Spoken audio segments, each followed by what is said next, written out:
Shalom, haleluya, saudara yang terkasih dalam Tuhan. Kembali lagi dalam renungan pagi memulai hari bersama Kristus dengan saya Pendeta Giri Tengker dan Arti Indira Pardede.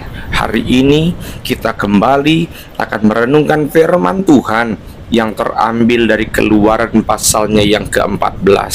Tetapi sebelum kita merenungkan firman Tuhan, mari kita boleh tundukkan kepala, kita berdoa. Bapa yang kami sembah di dalam nama Tuhan Yesus Kristus, Allah yang kami sembah untuk selama-lamanya. Terima kasih Tuhan Yesus yang baik buat hari yang Kau beri, nafas yang Kau beri, dan penyertaan Tuhan sempurna atas hidup kami. Tuhan, Engkau Allah yang setia bagi kami. Sebelum kami melakukan segala aktivitas kami sepanjang hari ini, biar Roh Kudus menuntun kami. Biar kuasa-Mu Tuhan terus mengalir dalam kehidupan kami. Dan kami siap untuk mendengarkan firman-Mu, bekerja luar biasa atas kehidupan kami ya Bapa. Terima kasih Tuhan Yesus yang baik. Haleluya. Amin. Haleluya, saudara yang terkasih dalam Tuhan. Kita akan buka Alkitab kita dalam Keluaran pasal 14. Tapi sebelumnya saya mau menjelaskan bahwa perikopnya berjudul Firaun bertindak untuk penghabisan kali, karena sesudah melewati 10 tulah. Dan inilah usaha terakhir daripada Firaun untuk menahan orang Israel. Dari ayatnya yang ke-13, 14, kemudian nanti ke ayat 21 dan 22.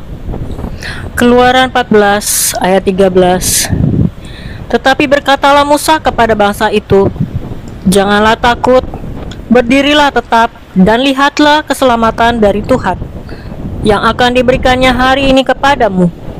Sebab orang Mesir yang kamu lihat hari ini tidak akan kamu lihat lagi untuk selama-lamanya.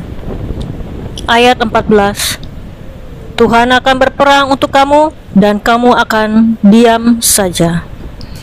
Kita lanjutkan ke ayat yang 21.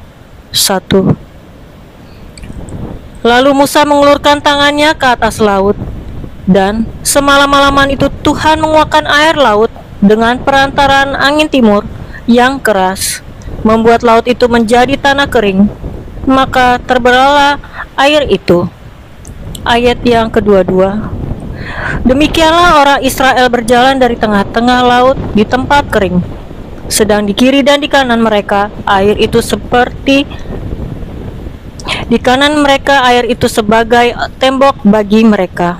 Tema renungan kita pada pagi hari ini adalah jangan menyerah saat di ujung jalan buntu. Saudara, ketika kita merasa terjepit, itu adalah momen terbaik bagi Tuhan untuk menunjukkan kuasa-Nya.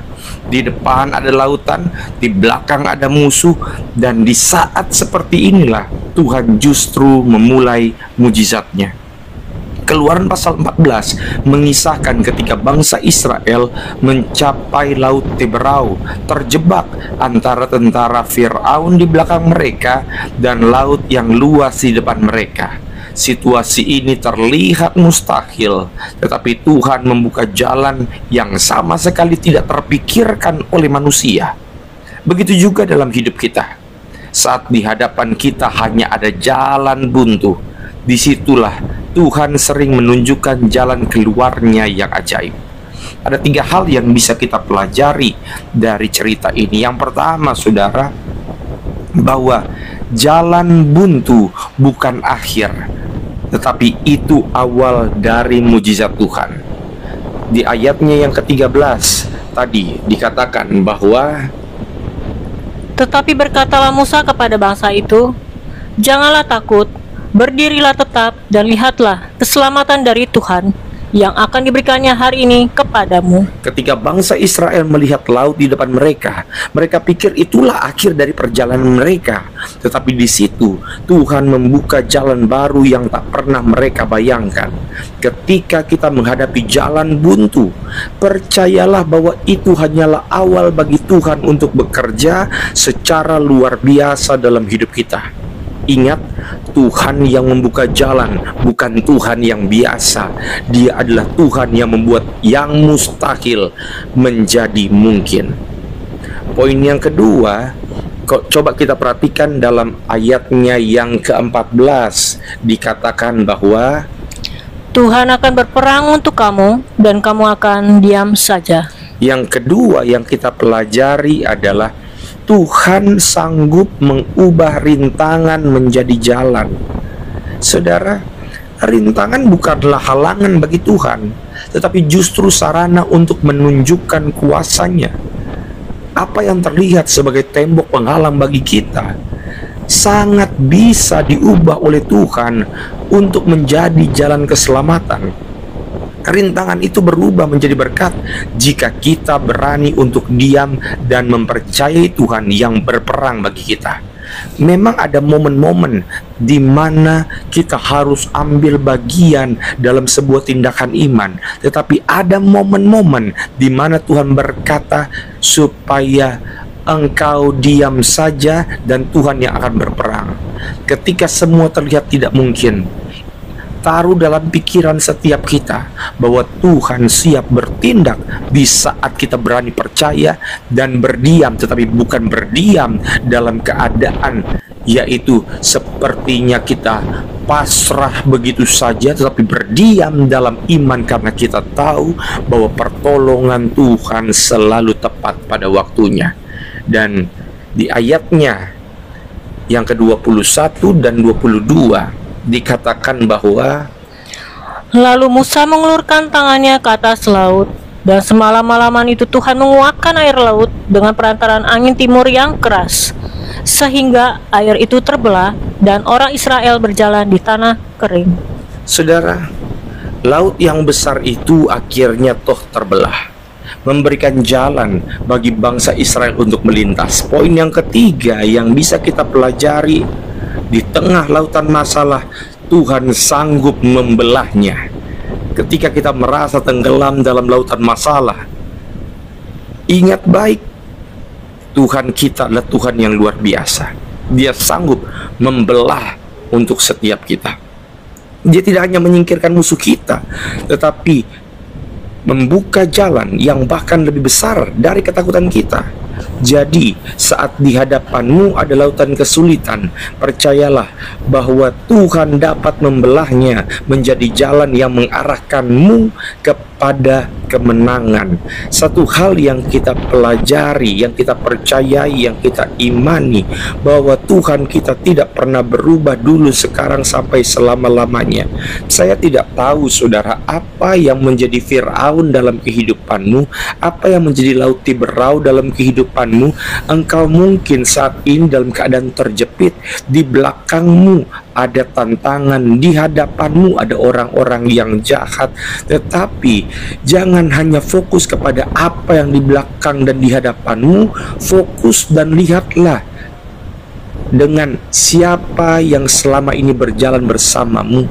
Kalau engkau berjalan bersama Tuhan, maka percayalah bahwa tangan Tuhan yang kuat selalu menyertai setiap kita. Maka kesimpulannya, ketika kita dihadapkan pada situasi jalan buntu, kita memiliki pilihan untuk takut atau percaya. Tuhan mengizinkan kita menghadapi jalan buntu agar kita melihat tangannya yang kuat dan kuasanya yang luar biasa. Seperti bangsa Israel yang melihat laut terbelah. Percayalah saudara, Tuhan yang sama masih bekerja hari ini, mengubah hal yang tampak mustahil menjadi mungkin. Maka saudara-saudaraku, jangan menyerah. Saat di ujung jalan buntu, bersiaplah melihat Tuhan membuka jalan. Mari kita bersatu di dalam doa. Bapa yang kami sembah di dalam nama Tuhan Yesus Kristus, terima kasih buat firman-Mu yang menguatkan kami, membuat kami lebih teguh berjalan bersama Engkau melewati segala hal-hal yang terjadi di dalam kehidupan kami. Ya Tuhan Yesus, sertailah suami kami, istri kami, anak-anak kami, dan keluarga kami dimanapun mereka berada. Biarlah cinta kasih Tuhan selalu menyertai kami semua, yang selalu berharap kepada pertolongan tangan-Mu. Engkau yang sanggup membukakan tingkap-tingkap langit, mencurahkan segala berkat dan mukjizat-Mu di dalam kehidupan kami. Engkau yang sanggup memulihkan pendarahan kehidupan keluarga kami. Engkau yang sanggup, Tuhan Yesus, yang menyembuhkan kami dengan mukjizat dan kuasa-Mu, dan kami terus percaya kepadamu. Terima kasih ya Bapa di dalam kerajaan surga. Saya bersyukur dan akan selalu bersyukur untuk segala kebaikan. Terpujilah Engkau Yesus Kristus Tuhan kami yang hidup. Haleluya. Amin. Puji Tuhan. Dan saudara, kita sudah berdoa, merenungkan firman Tuhan. Percayalah, kalau kita memulai hari bersama Kristus, maka penyertaan Tuhan selalu meneguhkan setiap langkah kita. Dan saya Giri Tengker, dan saya Arti Indira Pardede, selalu ingat untuk memulai hari bersama Kristus. Tuhan Yesus memberkati. Shalom.